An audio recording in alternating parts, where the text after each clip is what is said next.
Whether you're outside grilling, changing diapers, or just trying to catch a breath, the Young Dad Podcast is your spot for real conversations about fatherhood, manhood, and everything in between. I'm your host, Jay, and I sit down with dads, experts, and everyday men to talk about the joys, the struggles, and the lessons that come with raising kids and building a meaningful life. From mental health and relationships to faith, family, and the funny stuff only dads understand, YDP is here to remind you that you're not doing this alone.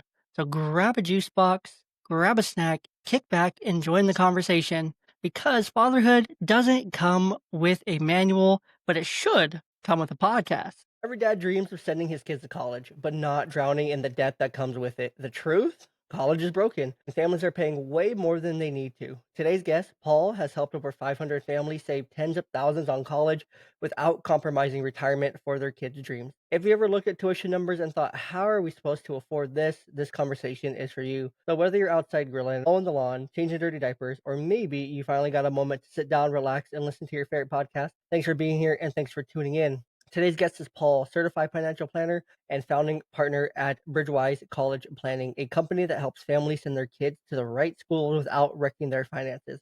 Since 2008, Paul has guided hundreds of parents across the country through the stress and confusion of college planning, helping them avoid costly mistakes, make smarter decisions, and save as much as $40,000 or more at top-tier universities. He's here to help us think less like overwhelmed parents and more like CFOs of our family's financial future. So make sure you grab your juice box, grab a snack, and let's jump into today's conversation with Paul and welcome him to the show. Welcome, Paul. Thank you, Jay. I forgot my juice box. All I have is my cup of water. That works. That works. That counts for today. Um, so yeah, let's jump into it. I wanna just know kind of about your story first and foremost, and how you got in to doing what you're doing now. Before we get into the work that you are doing. Yeah. So looking back, I've always had that entrepreneurial kind of mindset. Even when I during high school or college, working at a restaurant, things like that, I viewed it as, hey, I'm hustling to make my own tips, right? So that kind of developed. I went to university, started in accounting, realized that debits and credits are way too boring for what I want to do every day in my life. So switched over to a finance major, and then when I graduated college with a finance degree and a management degree, I had to decide, okay, do I want to go into corporate finance? And when I looked at that, it just looked like more crunching numbers and budgets and things like that. And I decided to go into personal finance because I get to actually, I do like crunching numbers some, but I also like meeting with people and talking and helping real people solve real problems, right? So went into personal finance, looked like a great career track, and so far it has been. But when I first started, I was working for some amazing large financial companies that do great work for their client. But what I noticed is most of the work that we were doing was taking the money that we were given and growing it for retirement, right?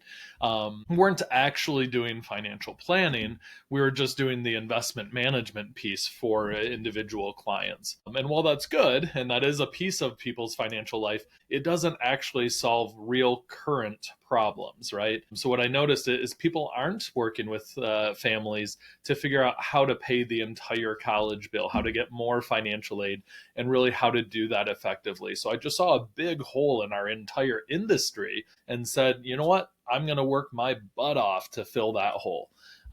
Like you just said in your intro, we've helped over 500 families pay for college. You probably can't see the picture behind me, but my kids are 8 and 11 years old right now.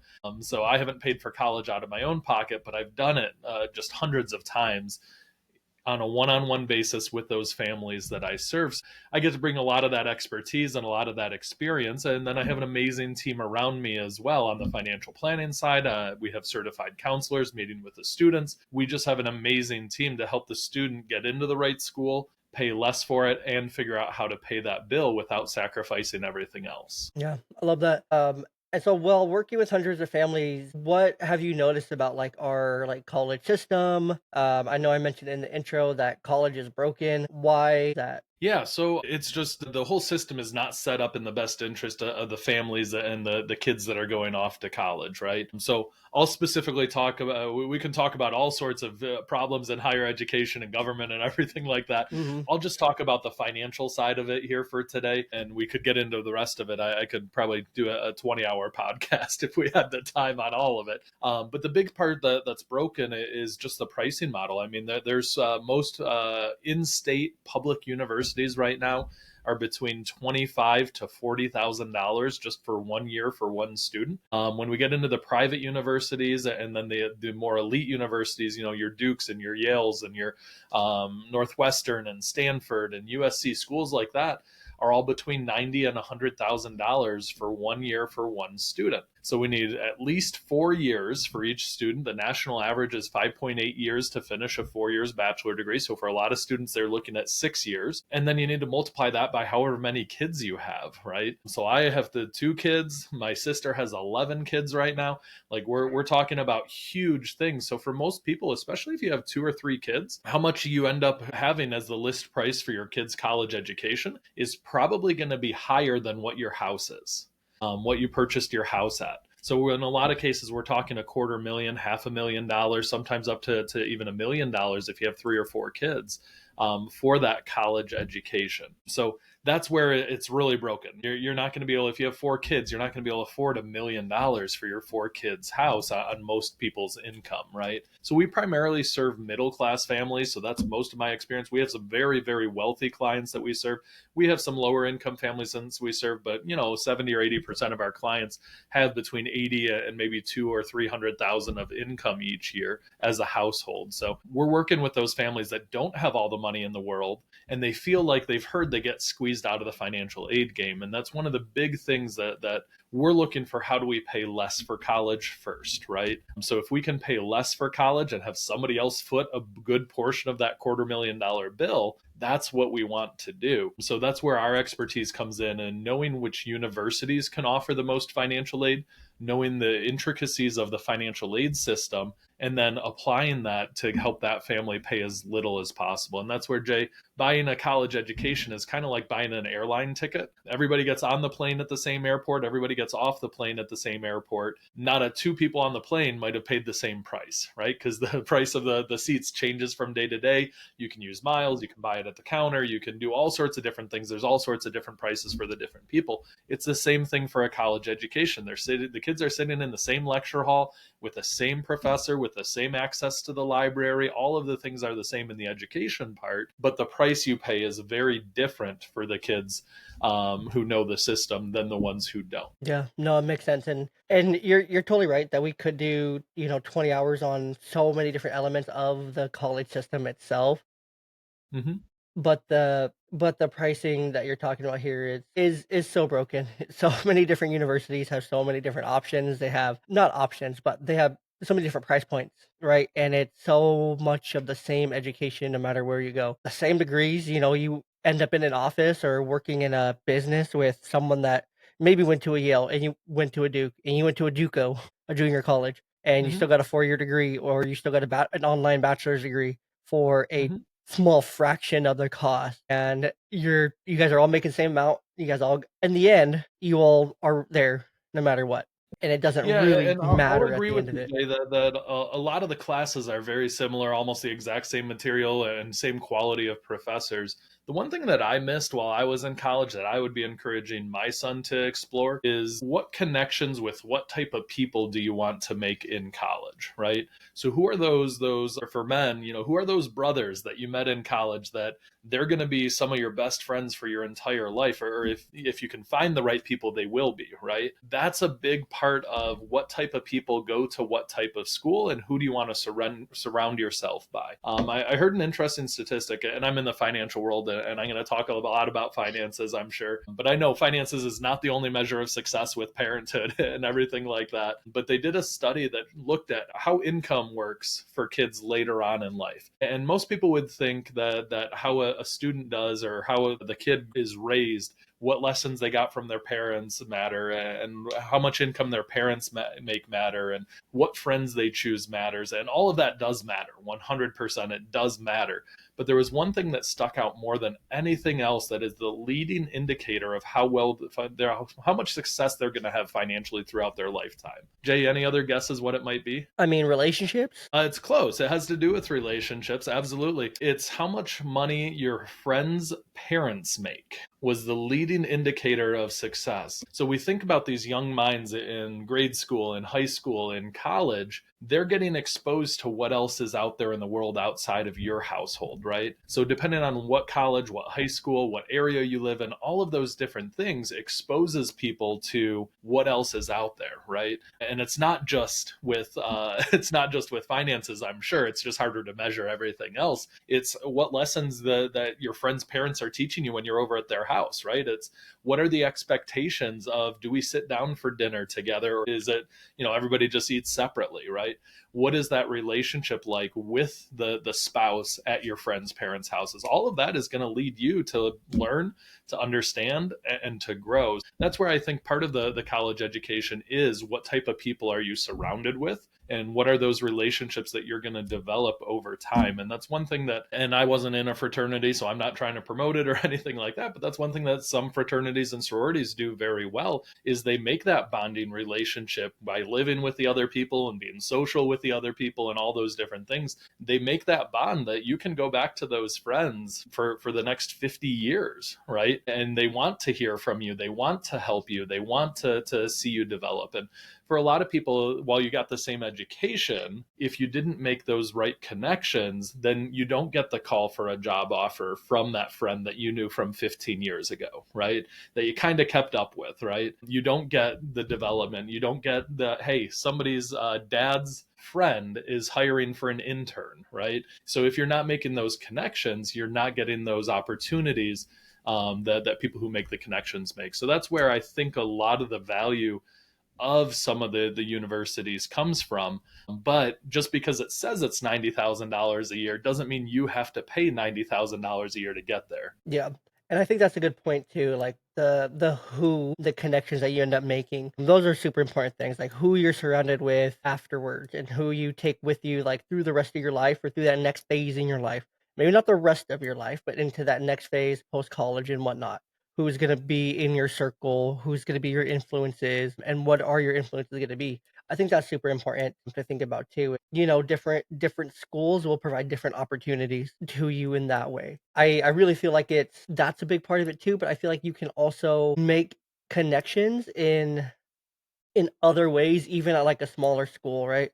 Because there's still gonna be some of those, what may be classified when a kid's in high school as like rich kid. Some of those rich kids are still maybe gonna, I don't want to say this, but like burn out and go to like local college and be really close to home, and then you can still make those connections. So it's definitely possible, but that makes a lot of sense. For sure. And that's why a lot of the universities weed out people based on grades and Yeah. intelligence. It's not just wealth, it's who tries hard in school, right?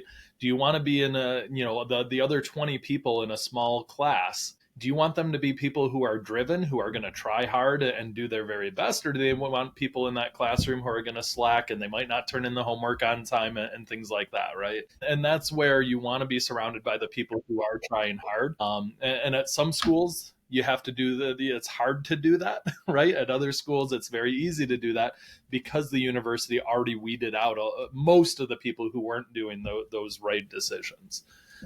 So yeah, that absolutely. And that's where school selection, when we're looking at what school the student should attend, we're not just looking at the financial fit. And that's the part most people leave out, is the financial fit, actually. We're looking at is it the right academic fit? How does it have the right coursework, right? Do they have the right areas of study? Do they excel at those areas of study that you want to be very good at for your future career? And then the next question after that is it the right culture fit, right? Because if we don't get that right culture fit on that campus, like I said, people who try hard, people who are okay not trying their as hard, right?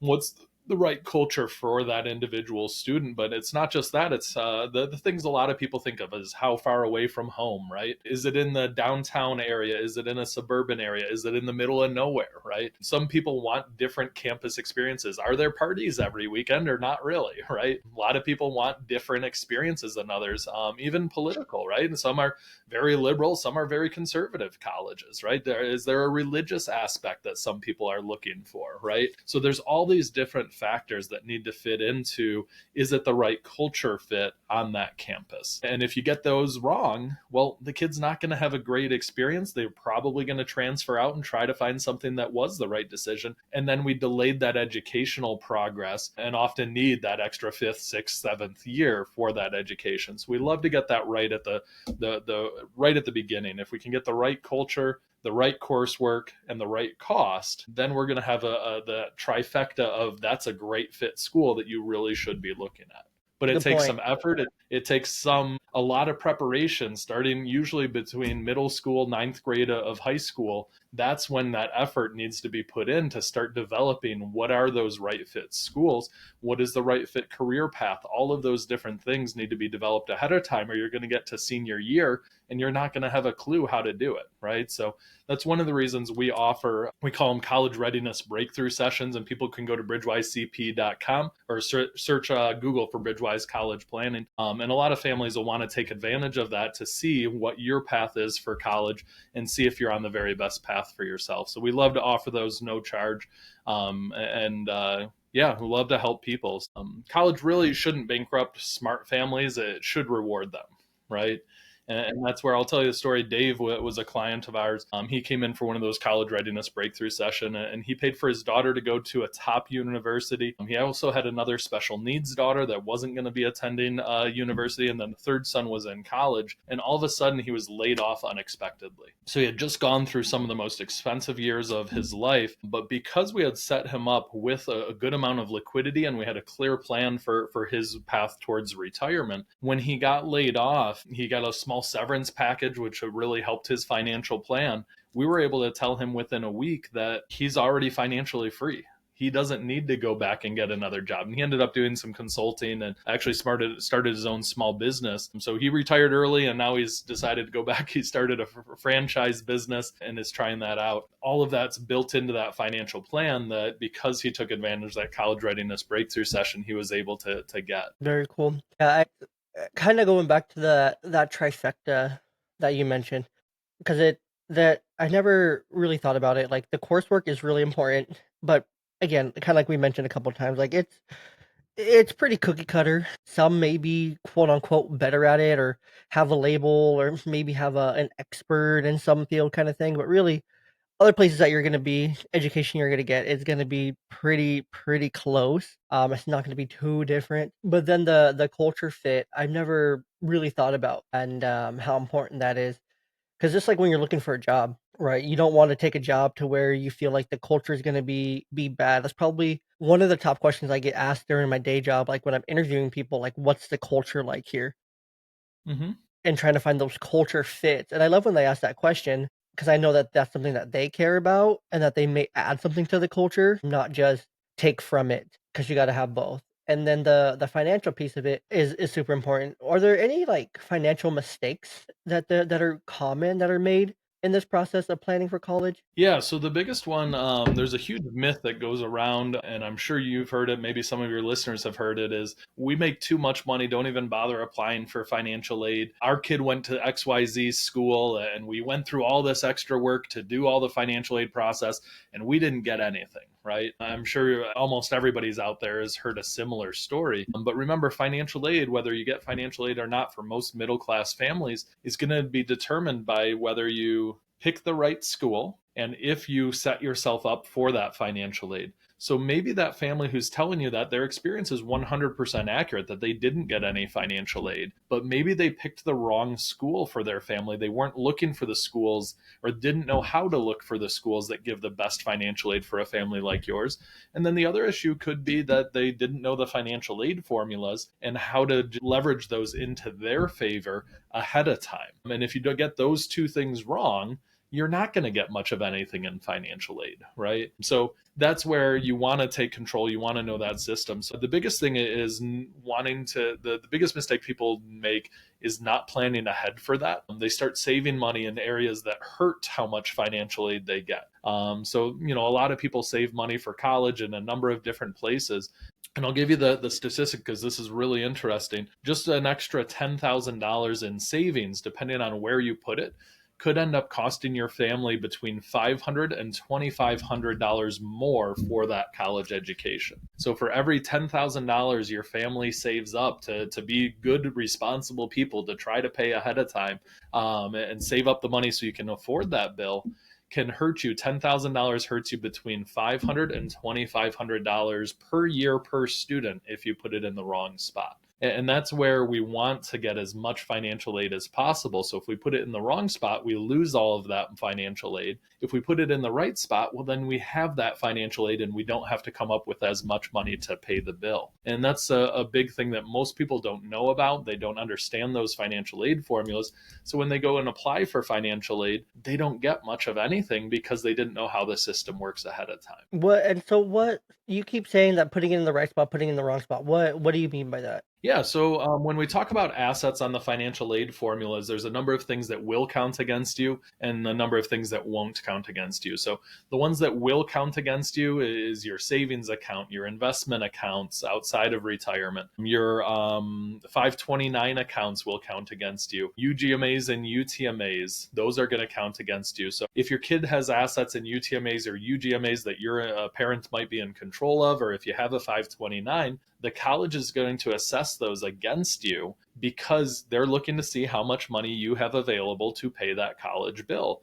And when they see those accounts, I'm convinced like they do a little happy dance in their office because they know they can charge your family more, right? And that's where one of the things we have to recognize, that colleges are a very big, very successful business, and that financial aid office is the billing arm of that very big, very successful business. They're deciding who can pay more and how much they can get from those families as they assess that financial aid situation. So you want to be very careful about going to the financial aid office before you do your own research, before you know how to do things the right way. And then there's other things that don't count against you that the financial aid office is just going to ignore when they're assessing financial aid. So things that don't count against you, your retirement plan at work. So if you have a 4K or 4B or an IRA, things like that, retirement plans don't count against you. Life insurance doesn't count against you. At some schools, annuities or the equity in your house doesn't count against you. At other schools, they will assess the equity in your house, but you can plan around that if you know ahead of time. And then Roth IRAs. So there's a number of different places where we can put money, where we can store wealth, that doesn't count against the family as an asset when they assess those financial aid formulas. Jim, sorry, no, that makes sense. It just makes sense. There's a lot of acronyms, but it's a lot of things that make sense. A lot of accounts that we as adults we probably have, but we're just not aware of how they all work and how they play into this formula.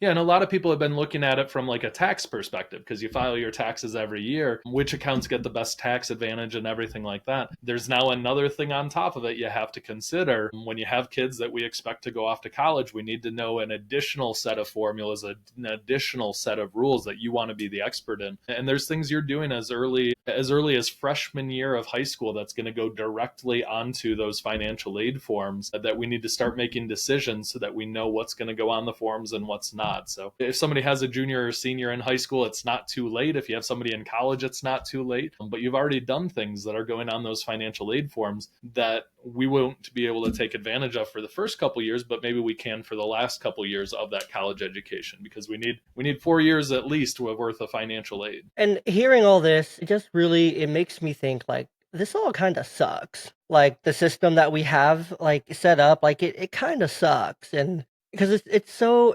complicated, right? Like it's so easy to want to get a higher education. It's so easy to like desire that and to plan for that because that's what we're told, right?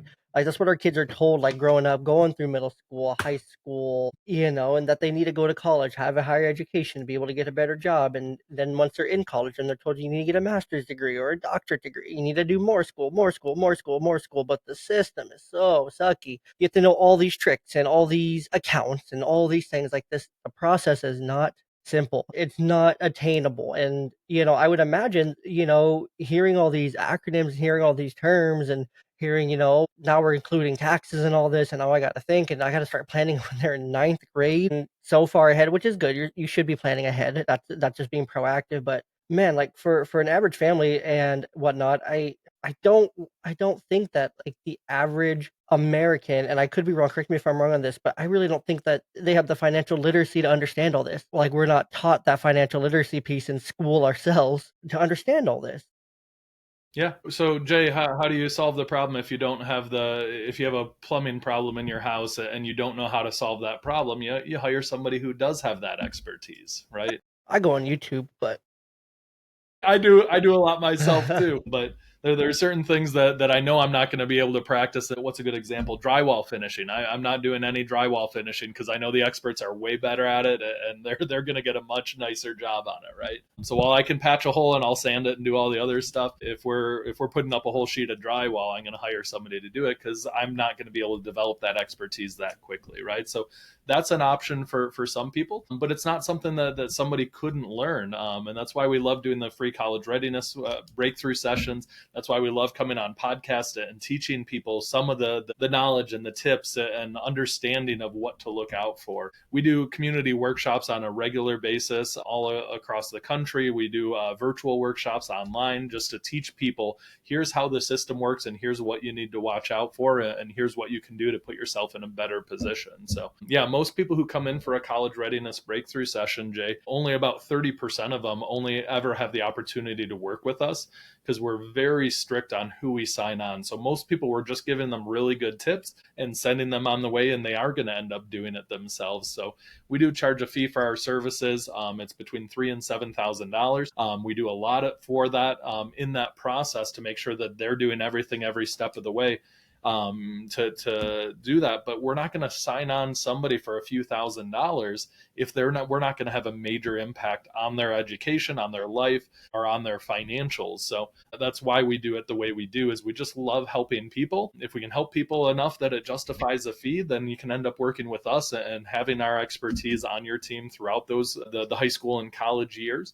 But for most people, we're saying, hey, you can do this yourself. You got some good information from us. We're going to point you in the right direction, and now you know what to do. So we love being able to help people any way that we can. yeah, no, I love that. But yeah, it's important to have the right people and to work with the right people. Assuming that it's attainable for you, and then even if you're able to get some knowledge and point in the right direction, that can be super helpful. Because maybe you're in that other half. I just looked it up. It's about 48 to 49% of adult Americans don't have a sufficient level of financial literacy. They score around 48% on financial literacy tests. And so that's most. So the average financial literacy is about 48%. Um, so below average, and it's even lower. It goes lower across some demographics, or a little bit higher for whites and Asians. It's 53 to 55, while Black Americans and Hispanic Americans have lower, 34% to 38%. And then you can throw gender in there. There's a splice there as well if you want to break down the numbers even more. So it's there's these parts of it to where sometimes yes, the knowledge is there, the ability is there. You just need to be pointed in the right direction and given the right tools or ideas of the tools to what to do, what to look for, kind of thing, and you can do it yourself. But I would imagine that there's some families that you work with that are just maybe scared, they're anxious, or they just don't know how to have these conversations about money. What are those conversations like when you talk to those families? Yeah, so for a lot of families that we talk to, and you're right, a lot of people don't do a deep dive, and they definitely don't do it every year into their finances, right? So as much as they're paying their financial advisor to do that, their financial advisor isn't doing that for them, right? So if they have a 4K, they have investment accounts for retirement, you're paying somebody to be your financial person, right? But in most cases, the financial person isn't actually looking at how are you going to pay for your next car. They're not looking at what is your tax rate this year. They're not looking at all the things that maybe probably they should be, right? And that's where, for a lot of people, when they sit down with me, one of their first comments is, this is the first time we've ever gathered all of this information, all of this data of all of our different financial accounts all in the same spot, right? And it's just such an amazing, they've just been going through everyday life, and that's how we are as humans, right? We get in our habits, we're not checking our account balances every day, and all of a sudden 10 years went by and they forgot what type of accounts they have, right? We have people that'll come in my office and they'll look at a statement and they'll say, well, you know what? I didn't know that this was this type of an account. I thought it was a different type of an account, right? And I promise that happens all the time because they don't, the statement comes in their email or in their mailbox every single month, and every single month they ignore it, right? Because we don't need to open it every single month. They think it's retirement money or whatever else. So yeah, so there's a lot there that we can go through. And then sitting down with somebody like myself and my team here that have done it hundreds of times, when I sit down and we review somebody's financial numbers, while each person is unique and special, we've seen those exact same numbers or very close to it probably a few dozen times, right? So we know what levers we can pull, we know what changes we can make, we know what to do to help not just get more financial aid, but the more important thing is how are we going to pay the bill that remains, right? So if we can get a school from $90,000 a year and get in for $32,000 a year, that's amazing. That's a boatload of financial aid. And we see those stories all the time, but that family might still have to come up with $32,000 each year to pay for that amazing education for their kid. And that's what we love to be able to do with them, is figure out how to pay that bill as well. And that's something that the colleges and the government have a really easy solution of how you can pay that bill. And it's going to be, student loans and parent loans, right? And they come right on the financial aid award offer from the university. They'll say, well, the student can borrow 5 or 6 grand, and the parents can borrow the other 25 grand. And that's how you're going to pay that bill. Well, you start borrowing for college, and parents have to start paying those bills within 60 days in most cases. That's 300 a month, right? And they can maybe afford 300 a month. They can do something like that. But the problem is their student wants to go back for the second, third, and fourth year, right? Right. And they have another one or two students in the household. So all of a sudden, after the first student, we're at $1,200 a month, and as the second student starts, we're at $2,400 a month. And at a certain point, it gets too high that they can't borrow more money. But those loans are sponsored by the federal government. They're offered by every university across the entire country. That's how they expect people to pay for college. And I hear this from the financial industry too. Jay, I don't know if you've ever heard this, where they say you can borrow money for college, but you can't borrow money for retirement. Have you ever Yeah. heard somebody say something like Yeah. that? Yeah, and it just it makes you think too. Sorry, and it just makes you think like just the system that's set up, and we didn't get into like the government level or anything, and we won't. But like, is it doesn't it just make you think like, huh? All these universities, top to bottom, junior college, high level universities, mid level, and everyone in between, they all offer these federal loans. They all offer these things. I'm not a conspiracy theorist. Okay, maybe I am a little bit, but it just it just makes you think like, man, they're just conveniently all offered and they're all there by the federal government funding all this, and it's a broken system, it's a shady system, and it's a system that's meant to educate you to a point, but then you may get educated and get an education that's approved at these universities, but then you're stuck paying for it. So you can never really get ahead or get to a higher level without like really being part of something more or a high organization, or really just absolutely working your ass off at a entry level to get to that higher level job. So it's just a broken system in a whole. Well, and working your ass off is probably good for most of the high school and A college hundred students and percent. young A career hundred people. percent. That's what's required no matter if you go to college or not, right? Yeah. Whether you have debt or not. I mean, the 20s are the time to put in the work and really try to get ahead. Well, I always, one of the things I teach my kids is the work you're putting in now is going to pay off for the next 60 or 70 years, right? All that learning, all that education, all of the more work you put in now, you have 60 years of payoff. If you put in that work and that education in your 50s or 60s, you don't have as many years as a payoff, right? So yeah, the younger you can put in that hard work, usually the better. But yeah, the system isn't set up. I mean, the banks love the system. The federal government love the system because they get the interest on the money. The colleges love the system because they get paid instantly from the federal government or Hmm. the banks, right? So they get their money right away. And it's the parents most of the time that are sitting there with that debt for college. One of the things most parents don't realize is the kid cannot borrow that much money for college. There's no bank out there. The federal government will not loan that much money to a 17 or 18-year-old without a full-time job, right? So no bank in the world's going to do it. So they're stuck with just a small amount of federal loans. Those are 5, 6, 7, $8,000 each year of school. So that'll cover part of the bill, but just the tuition part at most schools is between $20,000 and $70,000, right?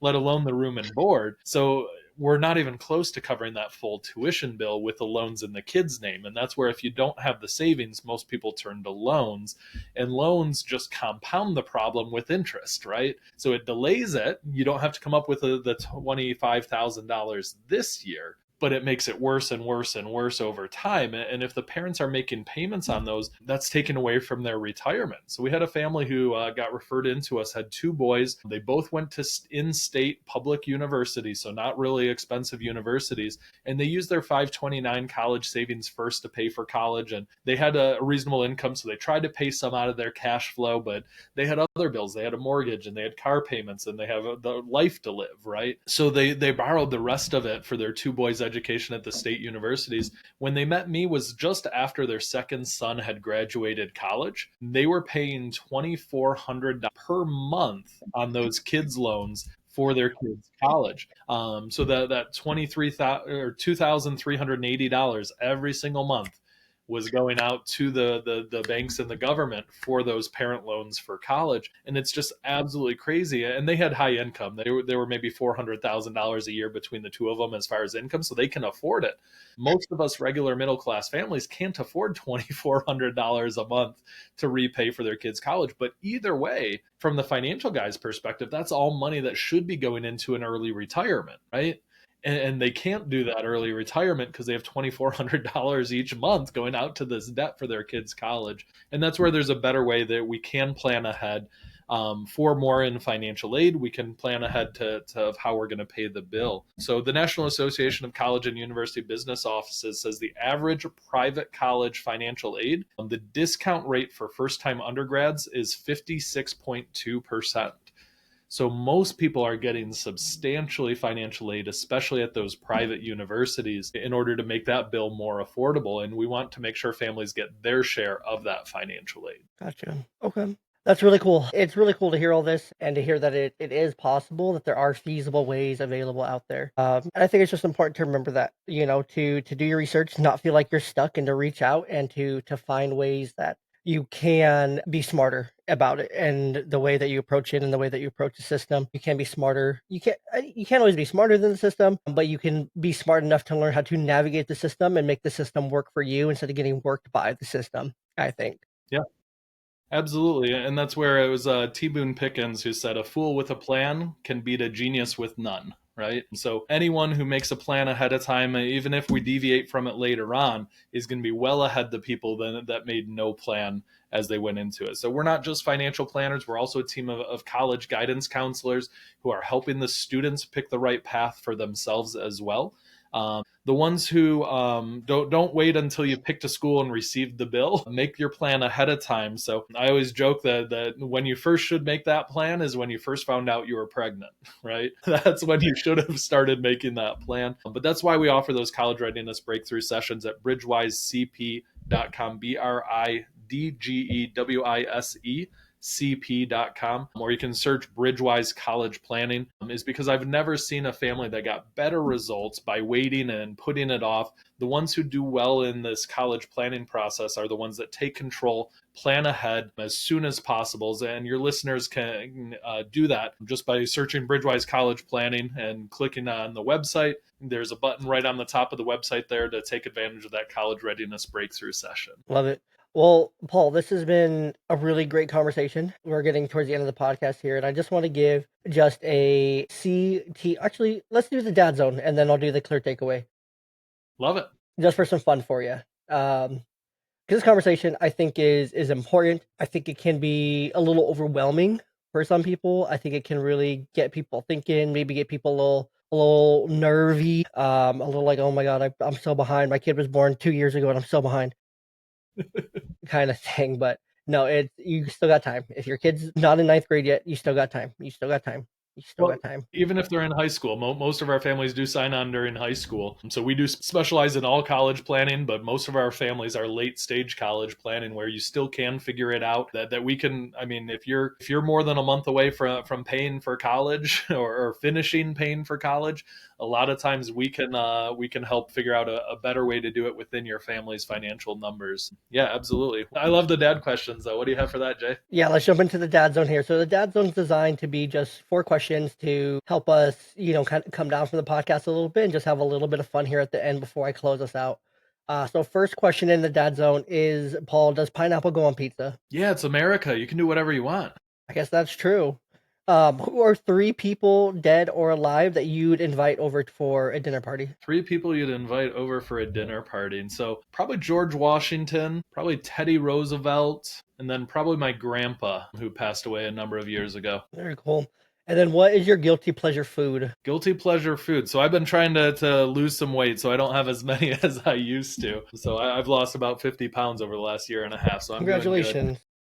So I don't really have one right now. I do have foods that I like a lot. So there's a number of different things, but I like, I don't know, there's a whole list of things I really like. I don't really have a guilty pleasure food. Okay, fair enough. And then what is one piece of advice that you would offer to a young dad, age 18 to 22, that's just starting out his fatherhood journey? Yeah, so there's all sorts of lessons about I'll give you a couple if that's okay, Jay, because I have a couple good ones that I love to teach my kids. The first one is probably the man in the arena. I mentioned Teddy Roosevelt a minute ago. Go listen to that speech that he had. It's actually an hour-long speech called A Citizen in a Republic. You don't have to listen to the full hour. It's really valuable if you do. But if you go on YouTube, search for Man in the Arena. The Man in the Arena is like a 2 or 3 minute excerpt of it. And it talks about people who do things are going to make mistakes. And the more you do, the more mistakes you expect to make, right? And you want to be the person that's in the arena, that's doing those things. He talks about you're going to get bloody, you're going to get sweaty, you're going to get dirty when you're in the arena. And that's part of life. That's part of doing things. And that's what you should do, because the person in the arena is they're either going to know great victory because they tried that hard thing, or they're going to know defeat, right? But they're still better than the person who's sitting on the sideline making fun of them, right? So that's a great lesson to teach for young fathers. You are going to make mistakes. You are going to get it wrong. You're going to mess it up. Keep trying, keep doing your very best, especially in those first 4 or 5 years. So if you're talking to somebody 18, 22 years old, those first 4 or 5 years, the more work, the more time, the more effort you put in those first 4 or 5 years, that's going to form that kid into somebody you love being around, other people love being around, right? And then it gets easier from there, right? So if we can form those children into being polite, to being great kids, to having a lot of fun, to listening to fun music with you, like all the other things that you want to do with your kids, create that person. And by the time they're 5, a lot of that work is done, right? That they've formed into who they're going to be at that point. And that's something that you want to put in that work early. And then the last one, I mentioned my grandpa. When we first found out we were pregnant, he was alive and he had a lot of wisdom. And I always went back to him, when I'm getting married and thinking about different life decisions and things like that. I always sought out the wisdom that he had. So when we were having kids, I said, hey, well, what advice do you have as a first time father, as a first time mother? What should we be looking at? What should we be doing? So I was just me and my grandpa talking. And he said, Paul, you need to protect your wife from your children. And he said, your wife is going to be a giving person, and Christine absolutely is. She wants to help the kids. She wants to give them every advantage. She wants to do everything to help them grow and learn. But kids are going to abuse that, right? They're going to talk back to their mother. They're going to, even as a baby, they're going to take up all of mom's time and all of mom's energy. And it's your job to make sure that your wife is protected from that. So the better you can do at that, the kid's mother, I guess probably whether they're married or not, is protect that woman from those kids and make sure that they're not talking back, make sure they're not disrespectful, make sure they're not taking up all of her energy and all of her time, because she will give that and she will put up with that in some cases. And it's from my grandpa's perspective, that's the man's responsibility to make sure that that's not happening with his children. So I love that, man.